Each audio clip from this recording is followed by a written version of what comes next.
Middle-earth enjoyed 1,000 years of peace after the ring was lost, and the death of Isildur.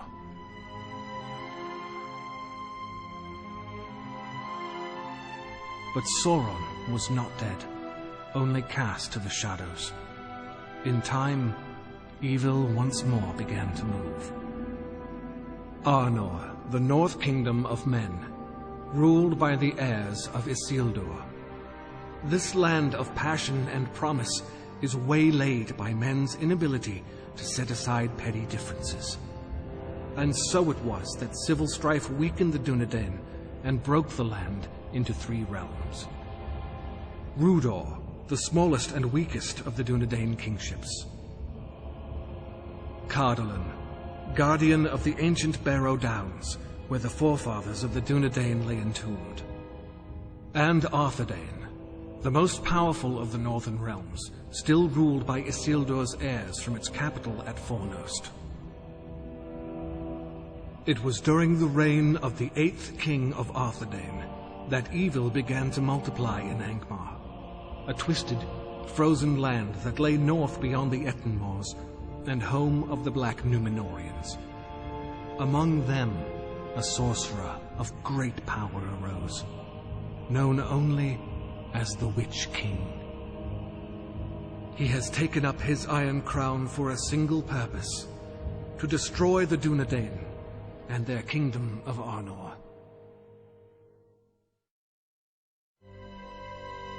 Before Arnor can be invaded, the Witch King needs a symbol to unite Angmar's proud and willful denizens.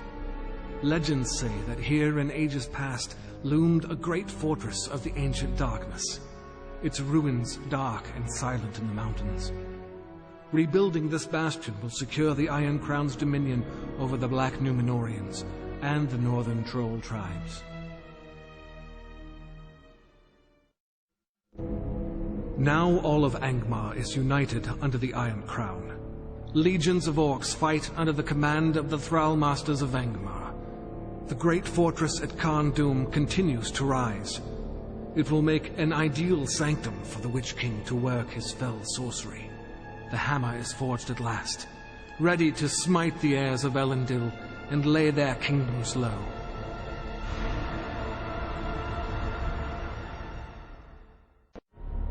In the face of this gathering storm, King Argaleb of Arthedain reclaims the throne of all Arnor.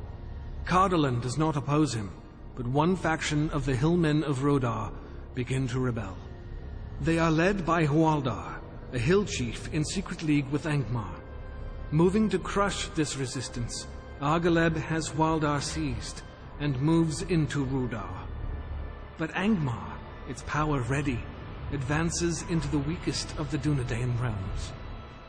Thus, one man's lust for power has given the Witch King an opportunity, and he will seize it with both hands.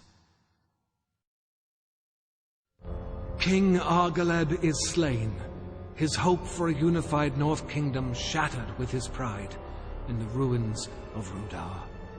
Hwaldar takes his place as a leading commander serving the Iron Crown, while his people provide more minions for the Thrall Masters.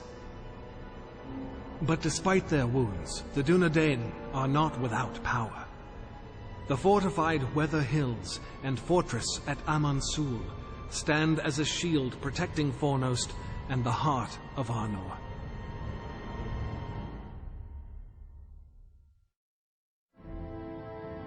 The new king, Arvaleg, son of Argaleb, with the help of Cardolan and the elves, has checked Angmar's advance. For many years they have held the frontier along the Weather Hills. Using the power of the Palantir of Aman-Sul, Arvaleg has foiled every attack and stratagem. The Witch King must now undertake a daring and dangerous strategy, a direct assault on the fortress of Aman-Sul. Diversionary attacks draw off the forces of Cardolan and the elves, while the main army strikes the fortress. Although not the largest bastion in Middle-earth, Aman-Sul is host to a mighty power, the Master Palantir of the North. Amon Sul is laid to ruin. With its garrison reduced, the great bastion of the north could not withstand Angmar's rage. But Angmar's victory is not complete. Arvaleg has escaped Amon Sul with a prize that the Witch King covets over all others. The fall of Amon Sul is a terrible blow to the will of the Dunedain. However, a brave band led by Arvaleg has fled the fortress with the Palantir, heading back toward Fornost. Angered by its escape, the Witch King dispatches the lieutenant of Khan Dum with orders to retrieve the stolen orb. The shards of the Palantir still contain great power. For many centuries, the Black Numenorians have dabbled in the dark arts. Now, these sorcerers have a focus to enhance and concentrate their power, unleashing a new terror upon Arnor. The destruction of Amon Sul and its Palantir crippled the army of Arthedain, but Fornost still stands. The army and the people are prepared to defend the city to the bitter end. But the Witch King cannot commit his army to a siege at Fornost with an enemy free to attack his rear. For the army of Cardolan was not at Amon Sul and is still in the field. A way must be devised to make them fight on ground of the Witch King's choosing. The Witch King orders his proven lieutenants, Waldar and Rogash, to seize the most sacred ground in Arnor, the Barrow Downs. With the hallowed graves of their ancestors and kings at risk, Cardolan will be forced to battle. On these grounds, Angmar can bleed them white, clearing the path for final victory. Everywhere the armies of Angmar march, death and desolation follow. Cardolan has fallen, and all that remains is the realm of Arthedain. Men have allowed this to happen. Their indecision and disunity have brought them to the brink of annihilation. Arnor sits at the edge of the abyss. Rudar is the Witch King's. Cardolan is reduced to scattered bands of refugees. Only Fornost stands between Angmar and total domination of Earth. Or so it appeared. The attack on Rivendell has united the elven strongholds. Now, the elves of Lindon, Rivendell, and even Lorien march against Angmar.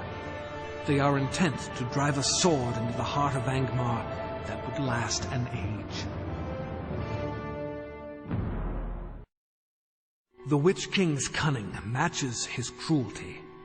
The well-timed arrival of his lieutenants prevented a complete annihilation of his army. The Iron Crown has suffered a heavy blow, but Angmar has not been defeated. It will take time to recover its strength, perhaps enough time for Arnor to rise anew. But the Witch King has no intention of allowing this to happen. The Dunedain of Arnor believe the Elven Strike will provide them a chance to recover. Given time, Arnor can finish what the elves had started. But they reckon without knowledge of the depth of the Witch King's hatred. He sends his sorcerers among the barrows of the great Arnor kings. While the desecration of this hallowed soil might break the hearts of men, the Witch King has an even darker purpose: to unleash a malevolent plague across the lands of men and elves. Though he fought with a valor rarely seen among men, the young Arnorian captain paid a price beyond death, and now serves the Iron Crown. Angmar's great plague stretched far and wide, striking at the heart of Arnor and weakening the already fragile Dunedain defenses. But the Witch King will not be satisfied until Arnor lay buried in the bodies and blood of its youth.